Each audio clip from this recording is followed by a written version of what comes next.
Wealthy foreign investors. They bring money. More foreign investment. We need to simplify. Changes are underway, relaxing the rules to lure in foreign investors. Growth, and more growth. That's what this year is going to be all about. Last week on this podcast, you would have heard that changes to golden visas are on the way, and now they are here, and investors are knocking on the door. I know 4 lawyers between them who have 50 people ready to sign on the dotted line, when this goes live in April. So, who will be bringing their money to New Zealand? My prediction is a tsunami of capital flowing into New Zealand from China. And does it mean that the foreign buyer ban is going?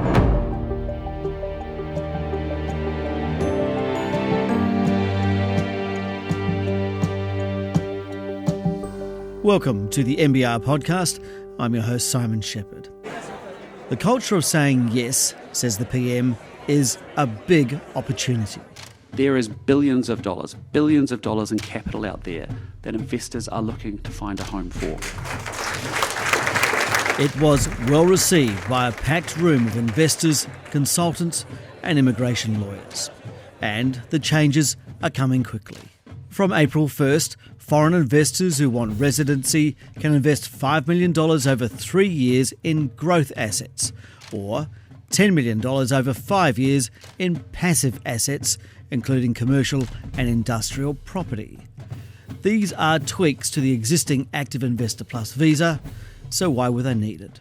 The really key problem with it was targeting people who have a very high risk threshold, and what we ended up doing was dramatically shrinking the number of people who wanted to come to New Zealand. Erica Stanford is the Minister for Immigration. We only saw about 32 of them being approved over 3 years, which is hardly any. What we do know is that many of our investors have a lower risk threshold in the first instance while they're getting their residence. But we know that after that, it changes dramatically. Do we when know they that? Get to know the market. Right. So do we know that from the previous experience before the current visa that you've just changed? You were talking about in 2019 there were 219 approvals and like up to $2.2 billion of investment, or $1 billion a year coming in. Yes, that's right. But we know that was the money that was coming in for their investment to get their visa. But we know through research, and it's not a huge amount, but the research that we do have shows for every dollar they initially invested, they would go on to invest another $2 to $3 outside of that initial investment when they got to understand the country, make connections, understand the ecosystem here. And that's what we have been missing out on. Some of our biggest investors today came in purchasing, putting the money into equities or bonds or, or commercial property. That has been gone for the last few years, and so that's why the market has collapsed. Okay, but they're not growth assets though. So I mean, you're going for growth as a government, and you've split it up. You've got a growth and a balanced. But the investors that you were just talking about, then they were putting into passive money. How are you sure that these new settings are going to encourage people to get into the growth sector? Well, there's a couple of things to unpack here. Firstly, the settings that we've got in place are really pushing people into the active. It's a shorter period of time. It's only 3 years before you have all your visa conditions met and become a New Zealander. Also, you only have to spend 3 weeks a year in New Zealand. And so that is very attractive. If you're going to, have a more passive investment, it's a much higher amount of money. It's 10 million rather than 3. Mm-hmm. You have to spend a lot more time in the country, and so we've made sure that the settings are pushing people towards more active investments. How can they get to know the ecosystem and make those connections if they're spending less time in the country?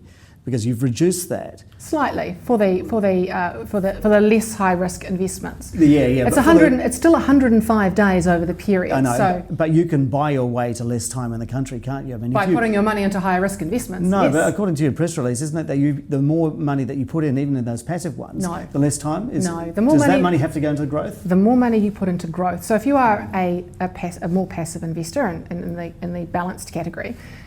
And you want to spend less time in New Zealand because you are a person of the world and you're flitting in and out, then if for every $1 million you put into the higher risk growth category, you can spend less time here. We did that deliberately. It's quite a smart setting to make sure that we're pushing again people into that higher risk category. And so the minimum amount of time that a growth investor has to spend in New Zealand is a week in a year. Yes.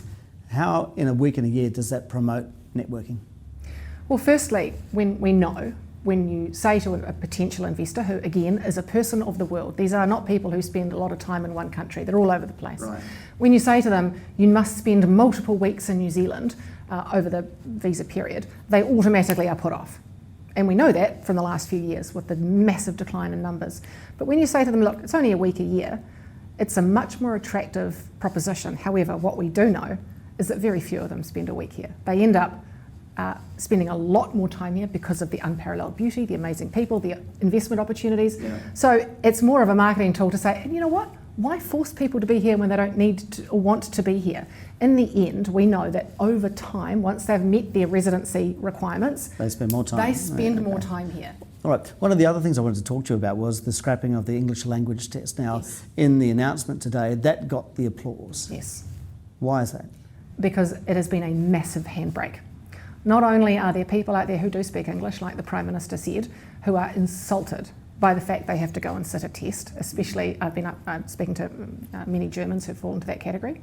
There are huge markets that we have completely cut off because of this, and so that's gone, and that's why you heard the clap in there, because there are people lining up who have not been able to get in because they either can't pass an English language test, or the thought of actually having to sit a test is just not something you do when you're worth $1 billion. Right, okay. So where are these investors going to come from? Are we talking Chinese investors again? They previously formed a large amount of the investor visa in this investor visa category. Who are you targeting?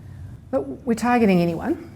I'm not expecting to see the same number of Chinese investors this time around because the rules have been changed. The previous government made a requirement that the money that you are investing needs to be your money, and it needs to be money that is not mandatorily repatriated back to a country, wherever that is. Are you going to put a cap on the number of visa numbers? No, we're not going to put a cap, but what we are going to have is another look in 18 months to see if we need to tweak any of the settings. We're always constantly making sure we're not a set and forget government. We want to make sure that we are either improving things or making any changes if there is anything that doesn't go quite right. And so you telling the audience that you think there's a lot of pent-up demand for this? Huge pent-up demand. Well, as I said to the crowd out there, I know 4 lawyers between them who have 50 people ready to sign on the dotted line when this goes live in April. And if you think about the last 3 years, we've only had about just over 30 people invest in New Zealand and be approved in principle. We're already over that on day one. So I'm expecting we should at least get back to pre-pandemic levels of investors. So foreign investors are now apparently queuing up and the market is getting ready. One person who has set up a company to entice wealthy investors is the man who oversaw the first version of this Active Investor Plus visa. We wanted people coming into the country investing in a way which really made a difference. Stuart Nash was the minister responsible in the Ardern government. What was happening is people were coming and putting money in bank accounts and repatriating that. No advantage in the New Zealand economy, no growth into the economy, and we thought it was a bit disingenuous. Okay, so you heard from, say, Erica Stanford that she thought the previous government, i.e. you, didn't get some things right around this, and that we haven't had many active investors come in as a result of that. How do you respond to that? Yeah, I agree. We got some of them wrong. It was the first time we put this in place, and actually what we put into the policy is it would be reviewed after a year to make sure we had the settings right. We changed it quite considerably. Erica is right. We didn't get it right. We didn't get 100% right. The intent was right, but I think the changes the government's made are correct ones. Now, you used a phrase to me before that you are now you're now the poacher. You were the gamekeeper, setting the rules, and now you're a poacher, and that's because you're setting up a company, or have set up a company, to entice these high net worth individuals. Let me give you an example. About 5 years ago, a very wealthy American came to see me and said, "I love your country, but I'm leaving, because my wife is desperately unhappy here." And the thing about Kiwis, and anyone who's watching this will know what I'm talking about, is we're very welcoming and friendly. We'll drink a beer in a pub in London while we're watching the All Blacks. But come back to New Zealand and networks are very difficult to break into. In fact, what we have found is the only way to get into a network is if you're introduced by someone who's already part of that. So a prominent businessman and myself have set up a company that will bring new immigrants into the country and turn them into settled residents, and we will introduce them into the networks that will make their resettlement successful and seamless, because we want people to settle here, we want them to be part of our communities. So the money is only half the story. Bringing their money also means they bring their competencies, their capabilities, their experience, their networks and their connections. But if they're also bringing their families, their wives, their husbands, their partners, their children, then they become valuable members of our community. That's what we want. Stuart Nash and his company are new to the space, but others are not. One lawyer who's been in this game for decades has this prediction. Well, my prediction is a tsunami of capital flowing into New Zealand from China. Marcus Beveridge is the founder of Queen City Law, which has acted for many Chinese investors looking to settle in Aotearoa. The settings lend itself to that. They're inviting these people to apply again, and also because some of the other Western jurisdictions are closed, namely Australia, Canada, for example. Furthermore, you've had a number of the Chinese who have had to have the burden of paying huge amounts of tax to the Chinese civil service, which has been technically insolvent, we understand, because their economy has crashed so hard. So a lot of those people are very angry at being locked up and so on. Right, and so you think there's pent-up demand from Chinese, high net worth Chinese investors? I think the stars are kind of lining up because, you've got other Western jurisdictions that they favour closed, aside from Spain. You've got this frustration with how they've been treated and us opening the doors. Okay, and part of that is a scrapping of the English language test. Now, when that was announced, there was big applause in the room for that. Why is that? Well, there's always been this philosophical thing about whether you need to be able to speak the Queen's English in order to do business in Aotearoa, New Zealand. I guess, there's mixed views on this. Obviously, for me, if you do speak English, you're probably going to understand the legal regime and the cultural issues much deeper than someone who doesn't. But on the flip side, the argument's always been, if I'm a big swinging billionaire or millionaire, I can have 10 secretaries translating for me or whatever it may be. Right. So pre the current settings with the English language test, which we say has now been scrapped, was it true that like 96% of the sort of millionaire investor market was from Asia? So those statistics range between, I think, about 80 and 95% of the entire 7,000 odd applications. Certainly under the $10 million category at one stage, China was 96% of the market. And so do you think we will now see maybe a return to those levels? It's a really interesting question because, I'm predicting a tsunami flowing into our property market. One of my colleagues who's Chinese, he's saying he's not so sure because of the way the actual rules, which we haven't actually cited yet, promulgated and interpreted. And what I mean by that is for the last couple of years, Immigration New Zealand, they have a business unit in Porirua. They process these bespoke applications, and they have been very, very tough on transfer of money out of China to New Zealand. And they have held that Hong Kong, there's now a case law where it says Hong Kong is part of China, but they've made it very difficult. They've wanted to go further back into the source of the funds where it came from, and it's made it troublesome, and it's made these applications protracted. Right, but shouldn't they be doing that? Because you want to know where this money is coming from. Not really, because there's an AML regime that we're already subject to. They have to provide police clearance certificates. They have to provide other source of funds information. There is restrictions on how much money can go out of China per person, so they have to get money over to Hong Kong. But I don't think it's. I think like the Americans have ignored that issue for years and years. Okay, so just on that, I mean, you said there are restrictions on money flowing out of China. So how is it possible that you can predict a tsunami of Chinese capital coming if those restrictions are in place in China? Because they can they get around it? Yeah, they get around. They do workarounds, and they arrange for the funds to end up in Hong Kong. But it's legitimate funds that they've lawfully earned with tax records and all that sort of thing. So it's just the actual transfer issue. Okay, you just mentioned before property investment. So the new rules, the new investor Visa Plus rules have opened up the idea that these investors can invest in commercial property or residential property development. Is that attractive? Or industrial property. Or industrial property, yeah. Yeah, look, for me, being a bit long in the tooth, having done this for 30 years, I've seen a couple of times where the Chinese funds have flowed into New Zealand, and it's just primed the pumps for our own property sector.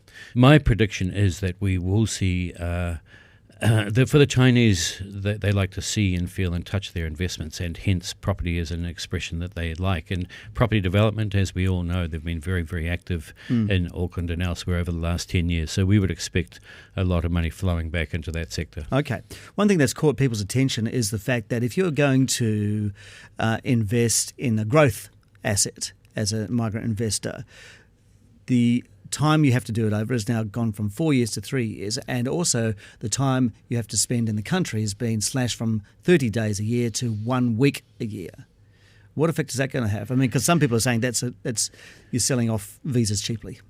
The small uptake of those direct investments, we want people to actively invest in our economy, employ Kiwis, all those sorts of things, but we don't think that category will be particularly successful. Again, NZTE's involvement has been a failure, and we don't expect many people. They can always default to a thing called the entrepreneur work visa. We would expect more people to default into that. And so it's the entrepreneur category, not this new active investor. That's the existing entrepreneur work visa. Yep. Okay. Yep. And you can invest in the regions, and it's a good... So there's a workaround. Yeah, there is a workaround. Right, okay. Yeah.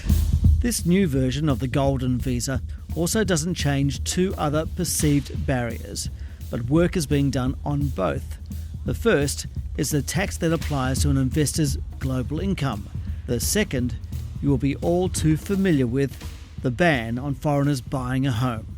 Here's Stuart Nash again. See, I was part of the government and cabinet when we put the foreign buyer ban in place, and the reason we did that is we thought that overseas investors had about 10% of the market, right? And that was dramatically skewing the market, driving the market up in a way which really disincentivised or made it really difficult for Kiwis to buy houses. If we get between 200 and 500 investor migrants into the country through this, that is going to have no impact whatsoever on the housing price. Keeping in mind, they've got to invest either $5 million into active investments or $10 million into bonds. These people aren't going to be buying, $800,000 houses. They're going to be buying $2, $3, $4, $10 million houses. No impact on Kiwis whatsoever. But if we allow them to buy houses, then once they have achieved the visa status, then they become valued parts of our community. They feel as if they are part of our community and our country, even though they're investing. And keep in mind, these are men and women who want to invest in New Zealand. They want to play an active part in New Zealand. Why shouldn't they be able to buy a house? Lawyer Marcus Beveridge agrees. Australians are exempt, Singaporeans are exempt, Yeah. and actually investors under these both growth and balance categories should also be exempt from this requirement, because for me, attending international investment forums and telling people to come to this wonderful place but telling them they can't buy a house, you almost feel like a fraudster, It's a terrible thing not to be able to buy a family home. My understanding is that Winston's not far now from releasing the handbrake he's imposed on this, and I think he does need to get over himself a bit. Ah yes, convincing Winston Peters. Is he getting close to really removing the ban in some form? This was Winston on News Talk ZB last week. If somebody's coming to this country like they do to other countries, bringing $50 million to invest in a huge industry and to ensure that we've got employment where there's no employment now, potential exports where there's no exports in this area now, then we will look at it certainly. That's always been our view, right? Because that means you've got a serious investor committed to the New Zealand economy and not just a bolt hole in case they want to come here one day. Good. Is that going to be made official and articulated from a government's point of view? Well, these are things that are a work in progress. If you think that Winston Peters is moving on this, how would that look like? Do you have any understanding? I suspect that he will go with the $5 million exemption. So therefore, anyone buying a residential home over $5 million will be not subject to the foreign buyers ban. That's how I see it. Right. Yeah. And how does the government see it? Last word goes to Immigration Minister Erica Stanford. I've been having conversation with colleagues across the political spectrum, from all different parties that we're in a coalition with at the moment, and those conversations are ongoing. But look, are you making progress there? Well, you may have heard the Foreign Minister on a radio the other day talking about it himself, and you can go back and have a look at his comments. But look, conversations are being had, and I think we all want to welcome these people to New Zealand because of the exponential value they have for New Zealand, and so. If they're prepared to come here with their tens of millions of dollars and all their connections and all of their skill, then we do need to roll out that welcome mat. So do you think just finally, do you think New Zealanders need to get over themselves when it comes to these kinds of migrant investors? Because there is perception, And it's a political issue that you don't necessarily want wealthy foreigners coming here to be able to purchase land and buy companies and things like that. I don't think there is anything for New Zealanders to get over. I think that's something that you might be thinking that isn't a real thing, because actually when I'm out there talking to New Zealand companies and startups, they are desperate for capital. But more than that, it's not the money. The money's not even the half of it. It's the international connections. I mean, I've been on this road tour with some of these potential investors. I met the guy who invented the iPod. I met the guy who invented Grammarly. I met the woman who was the CEO of Beats by Dr. Dre and Beats Audio. I mean, these are people that have incredible connections to the rest of the world, who were sitting in four-wheel drive cars up and down the country with Kiwi businesses, sharing their expertise. That is invaluable. You cannot buy that. And we're only talking about a couple of hundred people. But the value that they bring to this country and to growth and to our Kiwi businesses is just phenomenal. I think Kiwis understand that. And that wraps up this episode of the NBR Podcast. Links to any social clips used are in the description, and thanks to content producer Joseph Hisayasu. And for early access to new episodes, subscribe at nbr.co.nz. Up next, how to be wrong. Veteran startup funder Rowan Simpson's insights on early stage investing. I'm Simon Shepherd. We'll catch you then.